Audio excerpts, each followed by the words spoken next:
చూస్తున్నాడు కిటికీలో వచ్చి. నేను ఆయన వైపు చూస్తాను, ఆయన నా వైపు చూస్తాను. మొత్తం నేను బండి చూసిన తర్వాత చేతిలో పెట్టుకొని నా భార్య వచ్చేస్తుందని చెప్పి తనను చూసి ఏం చేశాను, చేతులు రెండు కడుక్కొని ఇద్దరు కలిపి లోపలికి వచ్చాం. లోపలికి వస్తే ఆ లోపలికి వచ్చినప్పుడు నా వైపు చూస్తున్న వ్యక్తి నన్ను చూసి నిలబడ్డాడు. నన్ను చూసి నిలబడి వందనాలు పాస్టర్ గారు అన్నాడు. వందనాలు అన్నాడు. బాగున్నారండి అంటే బాగున్నారండి, మీరు బాగున్నారు అన్నారు. మా మిస్సెస్ని కూడా వందనాలమ్మ వందనాలమ్మ అన్నాడు. బాగుంది, సరిపోయింది.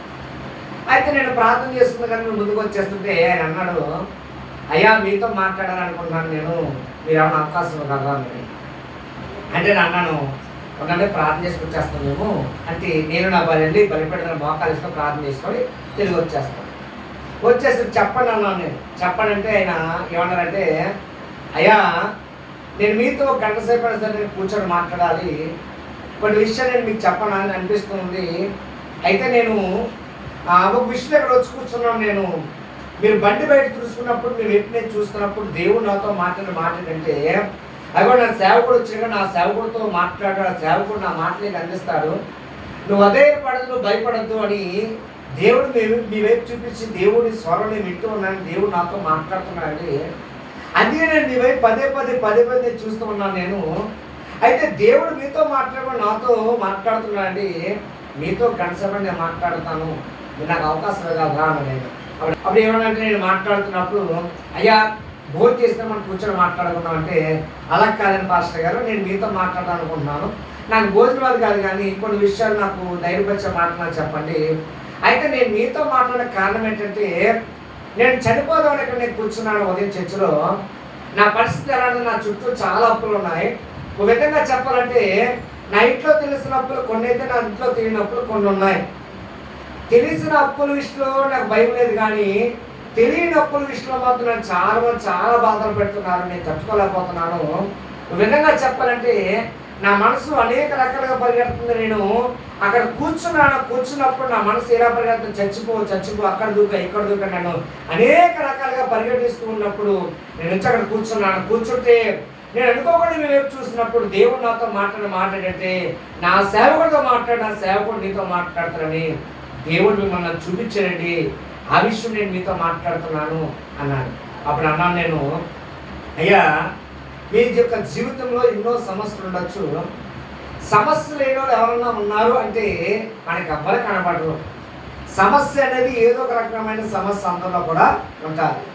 అయితే మీరున్న పరిస్థితులను బట్టి, మీరున్న సిచ్యువేషన్ బట్టి మీ మనసుకి అనేక రకాలుగా మీ మనసు పరిగెడుతుంది కాబట్టి నా మాట మీరు వింటారా అన్నాను నేను.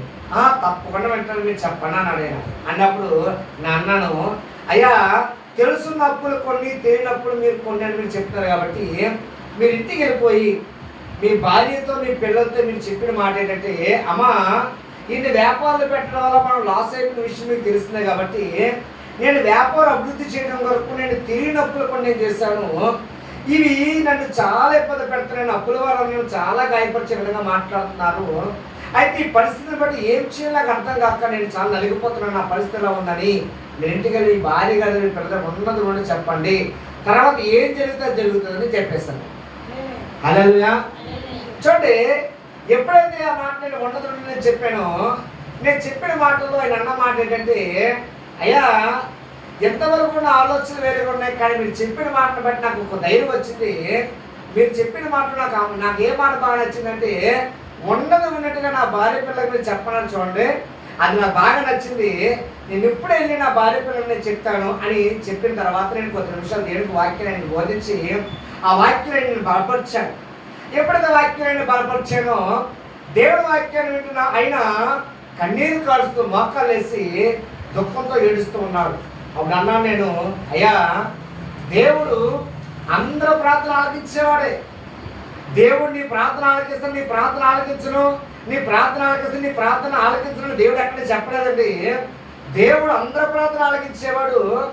ఎవరు ఎలాంటి పరిస్థితులు ఉన్నా యేసయ్యా నన్ను ఒకసారి జ్ఞాపకం చేసుకో, అయ్యా నేను చేసిన తప్పే నన్ను క్షమించు నా తండ్రి అని యేసుక్రీస్తు దగ్గర పశ్చాత్తాపం కలిగి ప్రార్థన చేస్తే ఎంత ఘోర పాపమైనా సరే యేసుక్రీస్తు క్షమించబడి ఉన్నాడని ఒక మంచి మాట ఆయన చెప్పినప్పుడు ఆ మాటను బట్టి ఆయన హృదయంతో కన్నీరు కాడుస్తూ ఏడుస్తూ ఆయన ప్రార్థన చేసుకొని పిల్లల ప్రార్థన ముగించుకొని ఆయన నాకు చెప్పిన మాట వెళ్ళేటప్పుడు, అయ్యా నేను ఇంటికి వెళ్తున్నాను, నా కోసం ప్రార్థన చేయండి అన్నాడు. నేను ప్రార్థన చేసి ఆయన నేను ఏం చేశానంటే గృహానికి పంపించాను. గృహానికి ఎప్పుడైతే నేను పంపించానో సాయంత్రం 7:30 సమయం నాకు ఫోన్ చేసిన ఆయన బ్రదర్ గారు ఫోన్ చేసి, రాజ్కుమార్ పాస్టర్ గారు, మీ నోట్లో దేవుని యొక్క మంచి మాట నేను విన్నానండి. మీ నోట్లో నుంచి వచ్చిన ప్రతి మాట నన్ను బలపరిచే విధంగా నన్ను అనేక విధాలుగా సంతోషపరిచింది. నేను మీ వైపు చూడకపోతే, దేవుడు మీతో మాట్లాడు నా మనసుకి ప్రేరణ కలుగచేయకపోతే నేనేమైపోతున్నా నాకు తెలియదండి. కానీ దేవుడు మీ నోట్లోంచి మంచి మాటలకు అందించాడు. నేను ఇంటికి వెళ్ళి నా పరిస్థితి ఇలా ఉంది, ఇలా ఉన్నానని, ఈ విధమైన పరిస్థితి ఇలా ఉన్నానని నా భార్య పిల్లలని చెప్పినప్పుడు వాళ్ళు నాకు ఇచ్చిన కాంప్లిమెంట్, నాకు ఇచ్చిన మంచి మాట ఏంటంటే, మేమున్నాము, నువ్వు భయపడుతున్నావు, అందరితో మాట్లాడతామని ఒక మంచి మాట నా భార్య నా పిల్లలు కూడా మంచి సాక్షి చెప్పుకుంటూ వచ్చారండి అని అన్నాను.